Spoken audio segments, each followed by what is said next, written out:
Bonjour, bonjour, bienvenue. Alors, je vais faire le compte-rendu du dimanche 11 avril 2021. Alors, nous étions 7 intercesseurs. Alors, après notre temps d'intercession en langues diverses, nous avons fait silence et nous avons laissé le Seigneur parler à nos cœurs. Nous nous sommes laissés conduire. Alors, l'une de nos intercesseurs nous a transmis que le Seigneur lui demandait de se décharger sur lui. Elle a vu un aigle qui planait et elle a été dans l'étonnement. Alors une autre personne a reçu Philippiens 4, verset 6. Ne vous inquiétez de rien, mais en toute chose, faites connaître vos besoins à Dieu. Et il est intéressant de noter qu'une autre intercesseuse a insisté sur le fait d'être dans la reconnaissance. Dire merci à Dieu. Le Seigneur, il est toujours là. Il nous rassure, il nous exhorte, il nous encourage. Il est toujours là. Il ne nous laisse pas, il n'y a pas un moment où nous nous sommes réunis, où nous nous sommes mis dans sa présence, où il ne nous a pas parlé. Il y a quelqu'un d'autre, en fait, qui a entendu. Je vous donne un commandement nouveau. Aimez-vous les uns les autres comme je vous ai aimé. Le Seigneur, il insiste sur ce point. Le point de l'amour, l'amour, l'amour.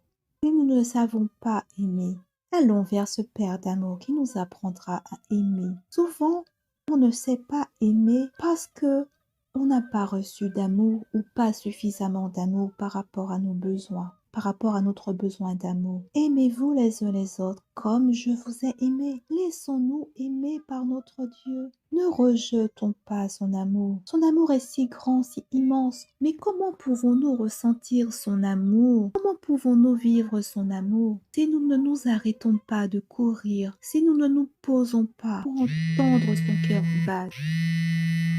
Notre intercesseur a vécu ce moment d'intercession avec des pleurs, des supplications, avec beaucoup d'émotions. Une autre s'est vue, il lui a été dit qu'elle était dans l'eau, le visage vers le haut, comme si elle faisait la planche et elle était dans la confiance par rapport à son Dieu, en sachant que Dieu s'occupe d'elle. Et puis, elle a vu que le Seigneur déversait plus de douceur et plus d'amour et elle se voyait dans un océan d'amour. Et puis, elle se voyait monter dans les airs et elle voyait les anges qui la portaient sur un lit magnifique.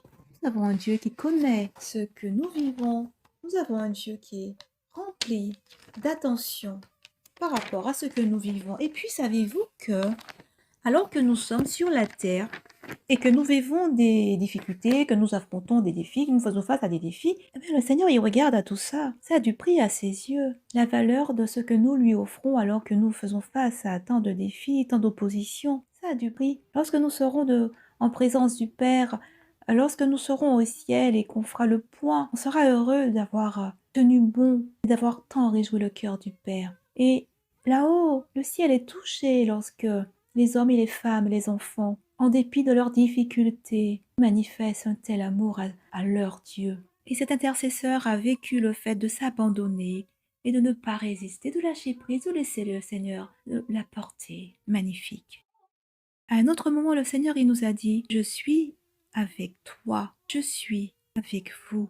Psaume 133, qu'il est bon pour des frères de demeurer ensemble, comme l'huile qui descend de la barbe d'Aaron. Et elle a vu de l'huile qui descend sur une barbe. Oui, le Seigneur nous rappelle que nous pouvons nous réjouir. Nous pouvons chaque jour nous charger de sa croix. Nous nous chargeons de notre croix.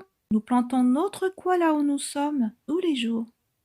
À chaque jour suffit sa peine. Pas la peine de s'inquiéter pour demain. Faisons la volonté du Père chaque jour. Notre Père y revient pour nous sauver. Et du coup, les difficultés sont derrière. Et notre Père du ciel, il nous dit, je sais que mon peuple souffre. Je suis avec lui. Et cet intercesseur a vu une main qui se posait sur elle et qui la bénissait. Et le Père, il nous donne la force pour faire son œuvre. Et nous rappelle qu'il exaucera celui qui s'humilie. Je l'exaucerai des cieux. Je l'exaucerai des cieux. Le Seigneur nous exhorte à faire comme si l'époux était là. Priez tout ce que vous pouvez prier avant qu'il n'arrive. Et cet intercesseur continue, elle nous dit, je le voyais tout en haut, qui se rapprochait, qui se rapprochait. Jésus vient, Jésus vient. Marc chapitre 13, verset 27, verset 28, verset 29. Alors on verra le Fils de l'homme. C'est vraiment important de nous souvenir que ce que la parole de Dieu nous dit, nous avons besoin d'en prendre note et de vivre selon ce que la parole de Dieu nous dit. Marc chapitre 13, Verset 27. Et il enverra ses anges pour rassembler ses élus des quatre vents, depuis les extrémités de la terre jusqu'aux extrémités du ciel. Apprenez ceci par la comparaison tirée du figuier. Quand ses rameaux commencent à être tendres et que ses feuilles poussent, vous connaissez que l'été est proche. Vous de même, quand vous verrez arriver ces choses, sachez que le Fils de l'homme est proche, à la porte. Prenons très au sérieux cet avertissement du Seigneur, cette exhortation à continuer à prier, à intercéder, afin que la volonté de Dieu s'accomplisse, afin que tous les lieux qui n'ont pas encore été touchés par la puissance de Dieu, que ces lieux-là soient touchés par la puissance de Dieu. Le Seigneur nous parle des signes précurseurs qui annoncent son retour. Alors que une autre intercesseur chantait, quelqu'un d'autre recevait la puissance de Dieu. Nous avons des combats, nous avons besoin de confesser, de déclarer la parole de Dieu. Le Seigneur, il nous dit, je connais ton combat, je connais tes combats, pour moi tu vas vaincre. Et elle a entendu le corps d'harmonie, c'est comme un chauffard qui exprimait ce qui se passe. Et elle a vu une chute d'eau, et le Père qui lui dit, tu es engagé dans mon œuvre. Et le Seigneur, il nous met dans son rassurement. C'est un mot qui n'est pas actuel, c'est un très très vieux mot du 19e siècle. Il nous met dans son rassurement. Il nous rassure, il nous rassemble, il nous protège. Prenons note de tout ce que le Seigneur nous dit afin de pouvoir avancer et être victorieux. Encore et encore. Le Seigneur nous demande de profiter alors que nous sommes sur la terre. Accomplissons ce pourquoi Dieu nous a créés. Et une autre parole pour une autre intercesseur. Je sais que tu es mon enfant, que tu n'as pas peur de souffrir pour moi. Je te conduis, je t'enverrai ma grâce. Belle vie à toi sur cette terre. Oh, j'aime tellement la bonté de mon Dieu. Belle vie à toi sur cette terre. Le Seigneur, il a de l'humour. Le Seigneur, il rit. Le Seigneur, face à nos ennemis, face à nos difficultés, face à ce qui se présente, le Seigneur, il rit. Il sait déjà comment ça va se terminer. Il aime rester avec nous. Il aime ce processus. Il aime ce cheminement. Alors, pendant cette intercession, j'ai partagé ce que nous avons reçu pendant l'intercession de 18h30. Mais sachez que tout au long de la journée du dimanche, voire le samedi, il y a eu énormément de révélations du Seigneur, énormément de révélations du Seigneur. Donc, il me semble que c'est nécessaire que je vous partage ce que le Seigneur il a dit. Le Seigneur nous demande de prier plus.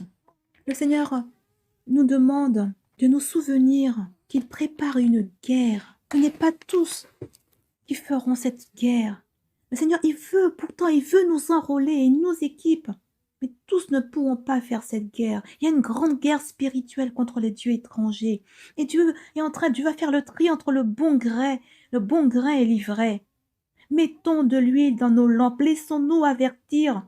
Le Seigneur voit une désolation spirituelle sur la terre par rapport aux faux prophètes et ça crée du trouble. Et cet intercesseur qui a reçu tout cela dit, mais Seigneur, mais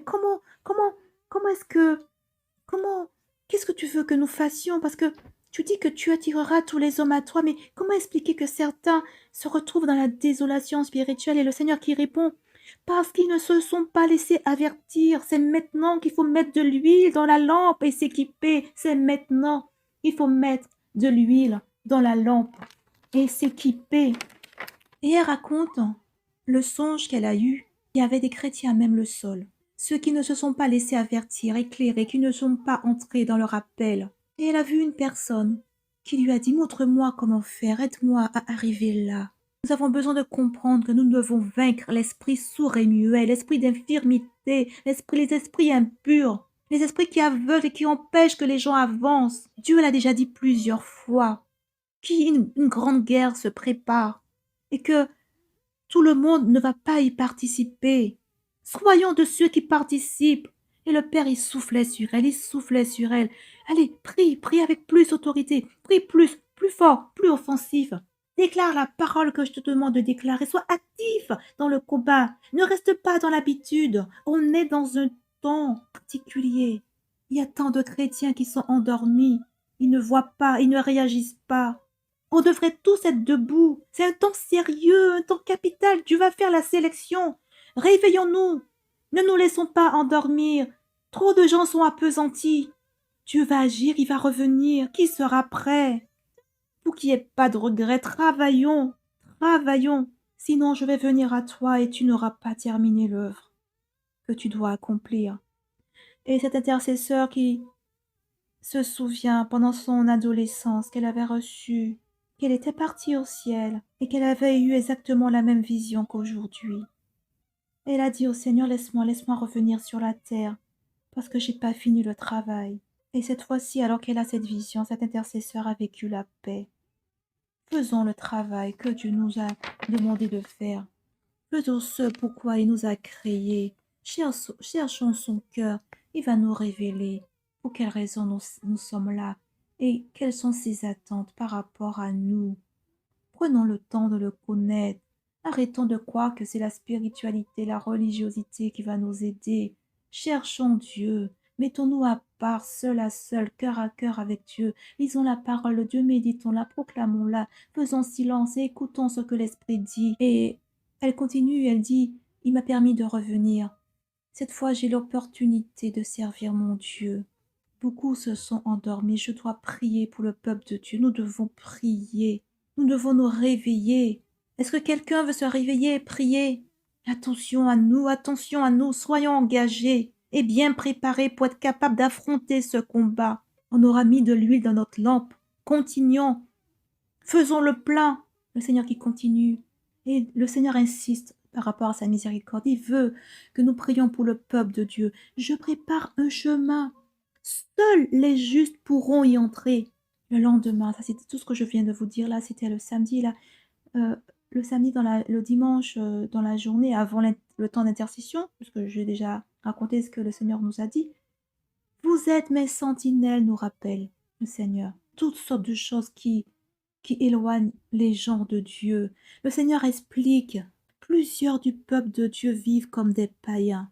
Cette parole qu'ils connaissent va les juger. Leurs œuvres sont mortes, et ce sont leurs œuvres qui vont les condamner. Les excès du manger et du boire, les plaisirs de la vie, et surtout les soucis de la vie, ils se sont laissés aveugler. Ils se laissent aveugler, tromper, dominer. Parfois, Dieu permet une épreuve, c'est lui qui nous le dit. Je permets une épreuve, un châtiment dans la vie d'une personne qui le connaît, afin de permettre à cette personne de revenir et qu'elle se réveille. Il y a tellement d'assoupissement, il y a tellement d'endormissement. Dieu nous dit que c'est un temps de réveil. C'est l'opportunité pour entretenir ce que nous avons reçu. C'est le temps de sa patience. Il ne faut pas en abuser. Rachetons le temps. Il nous l'a dit plusieurs fois. Rachetez le temps. Rachetons le temps. Ça fait des semaines, des mois qu'il nous dit rachetez le temps. Rachetons le temps. Rachetons. Nous devons nous tenir pour le peuple de Dieu. Ceux qui ne connaissent pas ne vont pas être jugés aussi sévèrement que ceux qui connaissent la parole de Dieu. Le Père nous dit réformez vos voies. Les gens vont se sauver en se réveillant. Nous sommes dans les derniers temps. Les temps sont mauvais. Implorons la miséricorde de Dieu. Dieu veut racheter la conduite de chaque humain pour qui il a donné sa vie. Demandons la miséricorde de Dieu pour chacun. Il y a des personnes qui défient Dieu. Il y a des chrétiens qui défient Dieu. Et ils s'enlisent dans la boue du péché. Proverbe 28, verset 9. Si quelqu'un détourne l'oreille pour ne pas écouter la loi, sa prière est une abomination. Il y a des chrétiens qui défient Dieu, qui disent « Oui, personne ne sait quand est-ce que Jésus va arriver et ceci et cela. » Arrêtez, soyons sages. Il y a des signes précurseurs. Nous sommes dans des temps compliqués, dans des temps difficiles. Il y a une accélération des choses. Arrêtons. Cherchons Dieu, vivons ce qu'il nous dit de vivre. Arrêtons de défier Dieu. Si quelqu'un détourne l'oreille pour ne pas écouter la loi, sa prière même est une abomination devant Dieu. Et dans Job chapitre 33, verset 14, Dieu nous dit, il parle tantôt d'une manière, tantôt d'une autre. Père, je te loue parce que tu es rempli d'amour, tu as une grande patience et tu es juste. Tu nous préviens tes sentinelles afin que tes sentinelles annoncent ce qui est en train d'arriver. Père, je te prie afin que tous ceux et celles qui entendent ce message puissent se lever de son endormissement afin d'accomplir ce pourquoi tu l'as appelé. Dans le nom de Jésus, je proclame et je déclare l'aspersion du sang de Jésus sur ces paroles que le Seigneur nous a révélées, que ces paroles que le Seigneur nous a données, ces paroles d'amour, d'exhortation, qu'il nous a partagés. Je proclame l'aspersion du sang de Jésus sur chacun de nous. Merci, Père, pour ce travail qui continue à approfondir ce que toi, tu as déjà mis à l'intérieur de nous. Père, sois béni au nom de Jésus. Amen.